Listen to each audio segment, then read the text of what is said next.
More than 7 hours after the rescue and evacuation effort began, emergency workers were worried. Some people might still be trapped in the uppermost floors of the 110-story Twin Towers. People who by now would be scared. If there's somebody trapped out there, what must they be going through right now? Panic, a feeling of total isolation, the forgottenness. The world has just forgotten them and they're all on their own. All afternoon, they've climbed the stairs going floor to floor. Early on, it was a slow process, trying to get thousands of people out through smoke and darkness. We will go every floor, Right. floor by floor. You have a methodical type of, search, and you make certain that you cover every area, and every elevator has to be open. We have to be certain that there's no one in those elevators. The rescue effort was more grisly and difficult down below, near the epicenter of the violent blast. That's where firefighters saw people dead, trapped in their cars, and where they found themselves having to rescue one of their own. We were searching for people, and all of a sudden the floor wasn't there. It fell into a hole, about 60 feet. He's got 2 broken legs, and I hope he's going to be all right.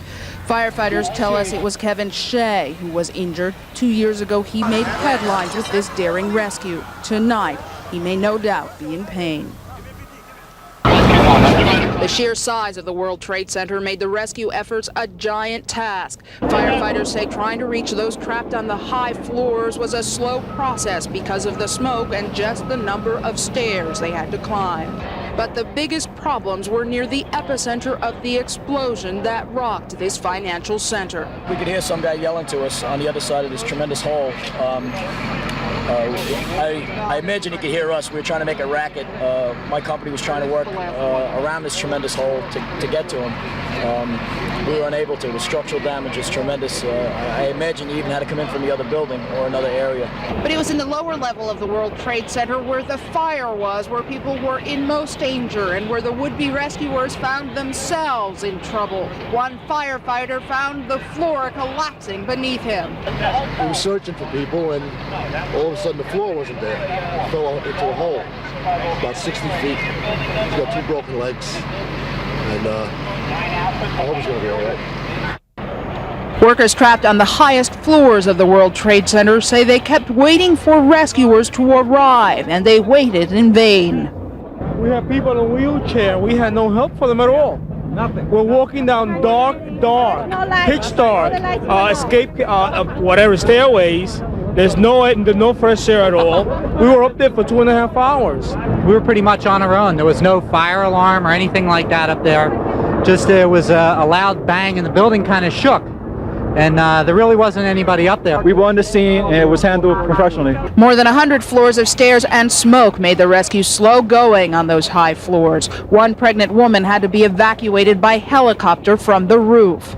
But the real horror story here was in the garage level of the World Trade Center. That's where the explosion was, that's where the fire was. That's where firefighters were seriously injured, and they found people dead, trapped in their cars. There was a man still sitting in his car, and you could tell he was dead.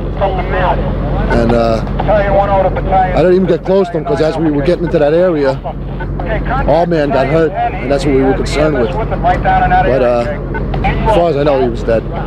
At 12:18 p.m., World Trade Center Tower number 1 became a tower of smoke. Hundreds of workers and visitors were first stunned by the sound of the explosion, then attacked by clouds of fumes and debris. I was sitting in my chair, and all of a sudden I just felt an explosion. I flew out of my chair, and they just made us evacuate the building within like 15 minutes. You work at an office on the 25th floor. What did you hear or see? I actually saw the wall shaking. I thought it was an earthquake or something. Like all the computers went off, everything just went off. It sounded like a bomb or a bang or something, or a pop. I can't really explain it. How much smoke was there? There obviously was some because you're covered with it. How much did you see, and to what extent were you nervous about it? We were on the 25th floor and going down till about, I'd say the 10th flight. There wasn't that much smoke. From 10 all the way down to 1, you couldn't really see anything. at all, and it was dark, and people had flashlights, and they just helped everybody out of the building. And was anybody telling you what to do? How did you know what to do? There was somewhat panic, but we just kept following everybody else down the stairs, and everyone was going faster, faster, and just telling everybody to cover your mouth and keep your head down. But it just kept getting darker and smokier as further you went down. Fire Commissioner Carlos Rivera says despite problems up and down both the Trade Center Tower and adjacent Vista Hotel, the explosion and fire happened in an underground basement. The fire was concentrated in one area, in that B2 level, and what they were trying to do is to deal with the people that were trapped in the other areas because of the smoke condition in the upper floors. And where did the smoke go from all the way down there Up to where? the 96th floor. We had people that self-evacuated. From the 96th floor, we had people from the 48th floor that firefighters removed. Arriving ambulances were confronted with 2 dead victims, literally hundreds of injured, and at least 15 hurt seriously by flying debris. It was the first fresh breath of air these people had inhaled in hours, and the first time they could see anything more than the person on the stair in front of them.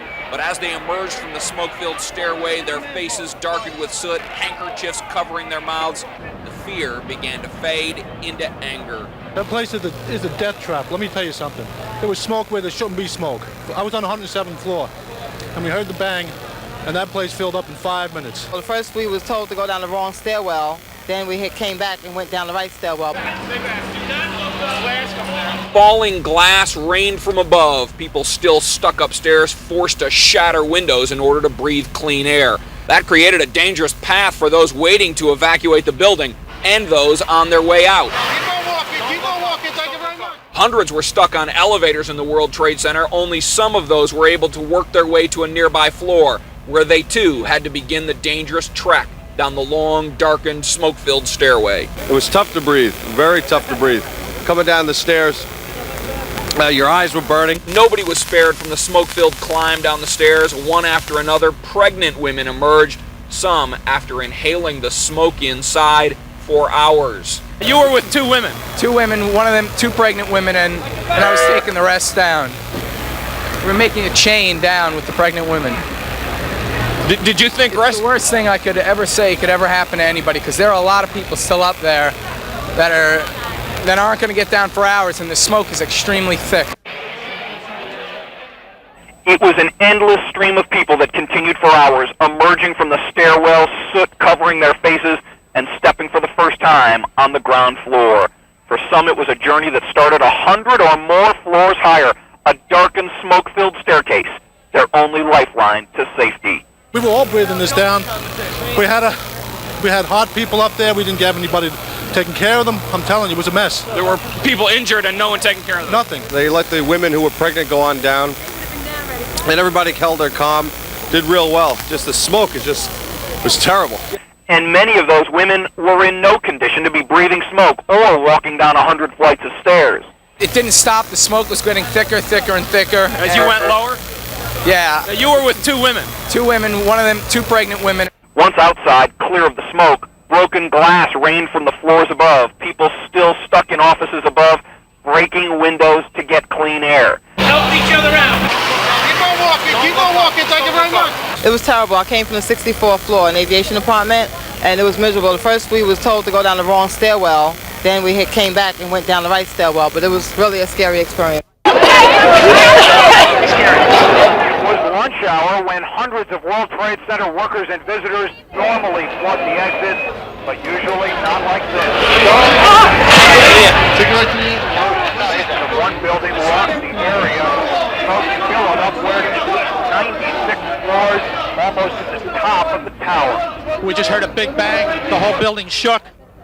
We just started to come down. I actually saw the wall shaking. I thought it was an earthquake or something. Like all the computers went off, everything just went off. It sounded like a bomb or a bang or something, or a pop. I can't really explain it. There was no announcement as far as what to do. We just started tearing down the stairs. The hallways filled up with smoke, and we blew out of there. We put our hand on the shoulder of the person in front of us, and then in an orderly manner we went down the stairs. Everyone did extremely well. Of course, I was in the Dean Witter group, but no one panicked. There was no screaming when the lights went out. and it was very orderly. We went down, it seems like maybe, I don't know, half a dozen flights like this in the pitch blackness until we saw a fireman somewhere around the 30th floor. Everyone was going faster, faster, and just telling everybody to cover your mouth and keep your head down. But it just kept getting darker and smokier as further you went down. Fire Commissioner Carlos Rivera says despite problems up and down both the Trade Center Tower and adjacent Vista Hotel, the explosion and fire happened in an underground basement. The fire was concentrated in one area, in that B2 level, and what they were trying to do is to deal with the people that were trapped in the other areas because of the smoke condition in the upper floors. And where did the smoke go from all the way down there to where? To the 96th floor. We had people self-evacuated from the 96th floor. We had people from the 48th floor that firefighters removed. Arriving ambulances were confronted with 2 dead victims, literally hundreds of injured, and at least 15 hurt seriously by flying debris. Watch out, watch out, watch out.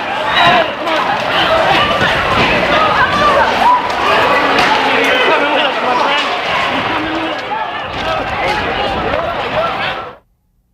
A school bus full of kids has never been such a welcome sight as it was tonight at PS 95. And when the doors were open, it was pandemonium of joy. Come on, sweetheart. Come on.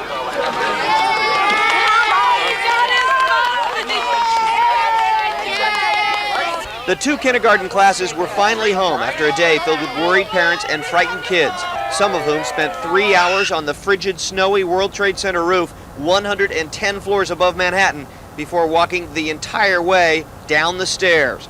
But the other class was trapped in a dark and smoky elevator, unable to let anybody know where they were. It was terrible. We got on it and we got like to about the 70th floor, got stuck, and then it was pitch black. And we was in the dark like for 5 hours. Just you and the kids in the elevator? All the kids. We had 17 kids and 5 adults. Did the smoke get into the elevator? Yeah, we have all the kids with all the smoke all around their nose. We have it in their throats, Did you know what had happened? No. We still don't really know what happened. The kids sang and prayed for 5 hours while the teacher and chaperones became more and more worried that no one would rescue them. Finally, firefighters found them stuck near the 35th floor. Some of the children went up the ladder, just like you see, rescue, whatever. And then we were sent down slowly to the first floor, and the children were counting, and they saw us. We were happy. I was a little scared. What did you do all that time? You were there for 5 hours.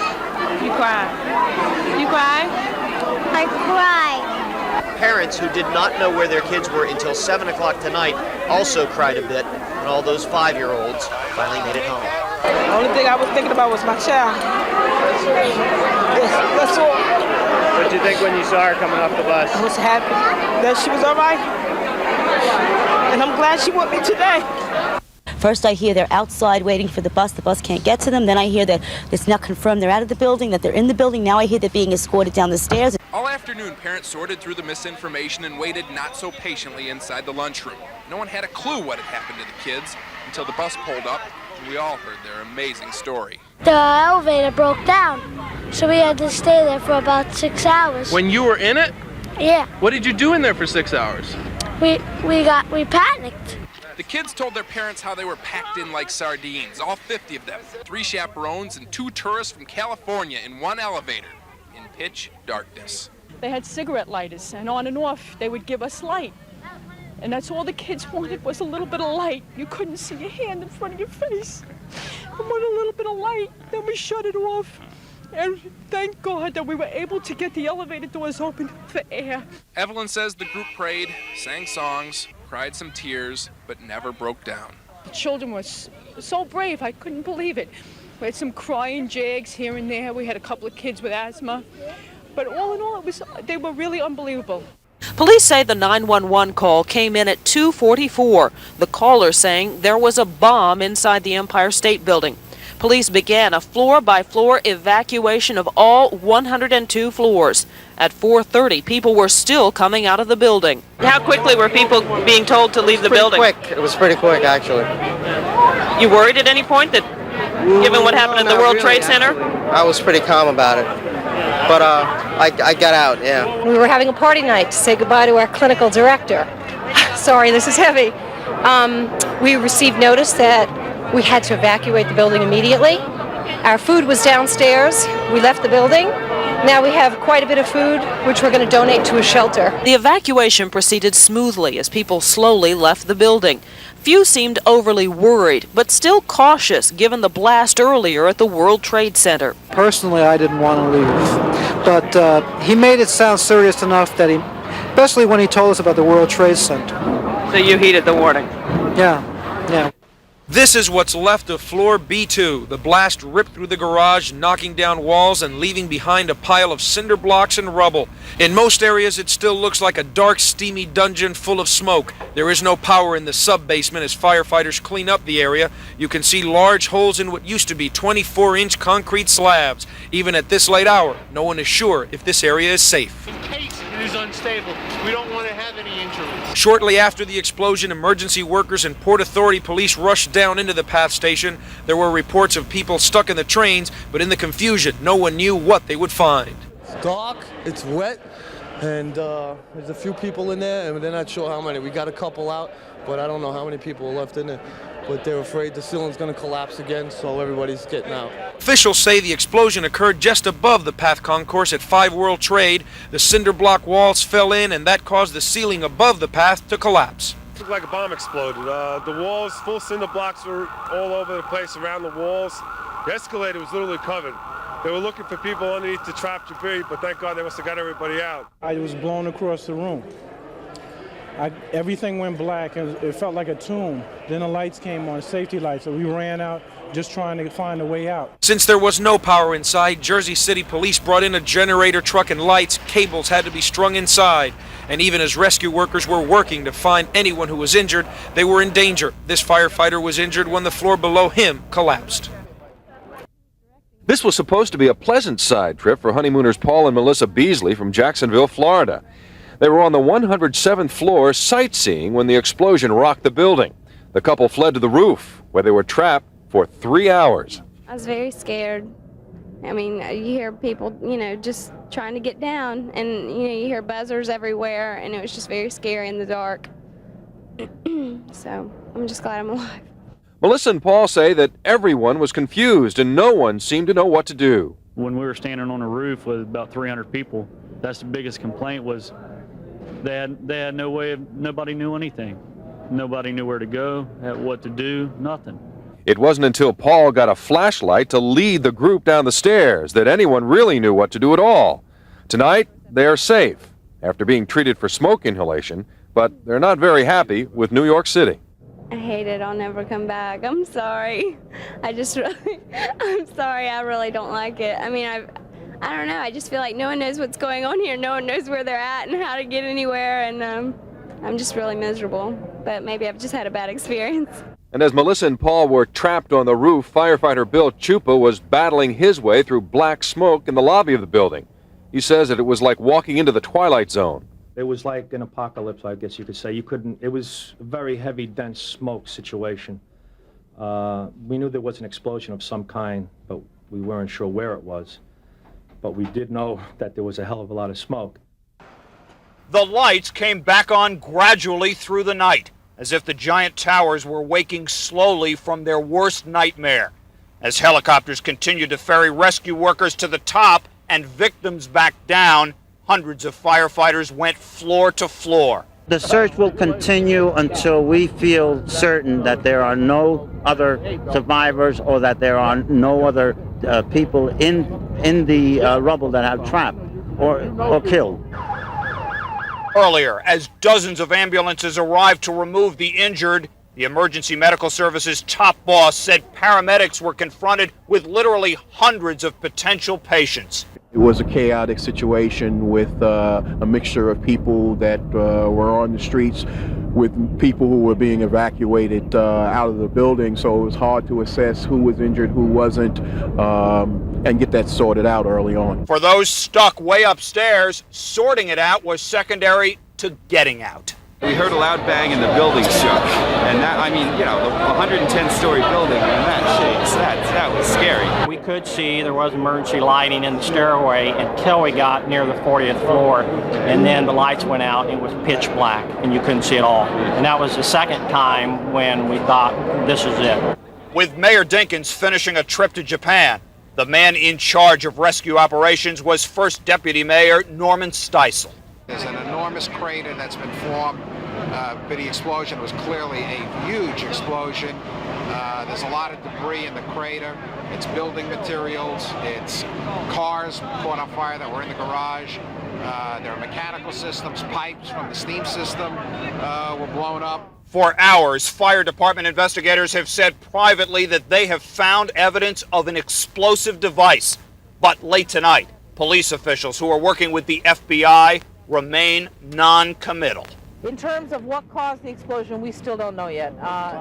It is possible, but we can't confirm that because we haven't been down there to see what the actual cause was. We do know that it was a tremendous explosion.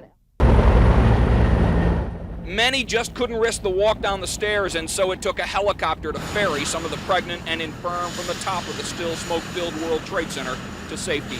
Back on the ground, buses brought them to the medical attention they will need after spending most of the day and much of the night breathing in the smoke. Tell me what you guys been doing up there for the last several hours. Basically sitting around in the dark. Could you not get to a stairway? Actually, we could, but it was too dark to come down. It would have had no access to elevators, power went off, everything was smoky. Rescue workers brought in supplies and oxygen, all still being used to help the injured late into the evening. Firefighters spent the night in a furious door-to-door search throughout the buildings, looking for victims, and they found some, barely conscious, in a trapped elevator more than 40 floors up. We're opening up elevators. When we opened up the elevator 1A, there were 10 people laying on the floor. It was amazing. And they were all semi-conscious. The only noise we heard was one woman cry. And they were all in need. We threw our masks on them and called for oxygen. And the last report is a couple of people are still in serious condition. But it was amazing. Our husband and wife said goodbye to each other. Husband and wife team, it was incredible. When we opened the door up, they were all laying there. It was like it was an incredible sight. All the other elevators that we'd open up, the people came running out. The people in this elevator just kind of laid there. They didn't think they were going to come out. Earlier in the day, they streamed from the stairway by the hundreds, the joyful end of a 2-hour journey down the smoke-filled staircase, staggering, coughing, crying in a mix of fear, relief, and anger. That place is a death trap. Let me tell you something. There was smoke where there shouldn't be smoke. I was on the 107th floor, and we heard the bang, and that place filled up in 5 minutes. By nightfall, the emergency room entrance was quiet as downtown hospitals started to get back to normal after treating 184 of the World Trade Center victims.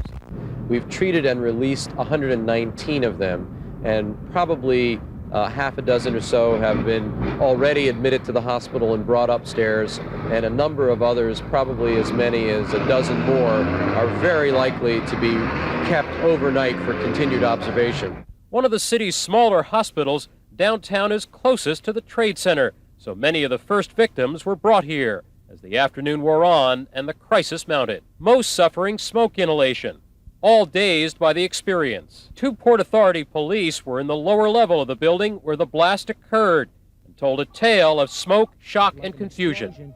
I fell down onto the ground and I noticed next thing I know, a ceiling tile was falling on top of me. And I was like covered with some ceiling tile and construction debris. I just heard the bang, I got flipped up in the air, and then everything came down on me. For the victims who work on the upper floors of the World Trade Center, the shock came slower in the form of creeping black smoke, but the fear was every bit as real. It was hard to see anything. It was just like all smoke and just, you could barely see where you were going. Did you see any of your other colleagues? Were they hurt? No, just smoke inhalation, but I hope everybody got out all right.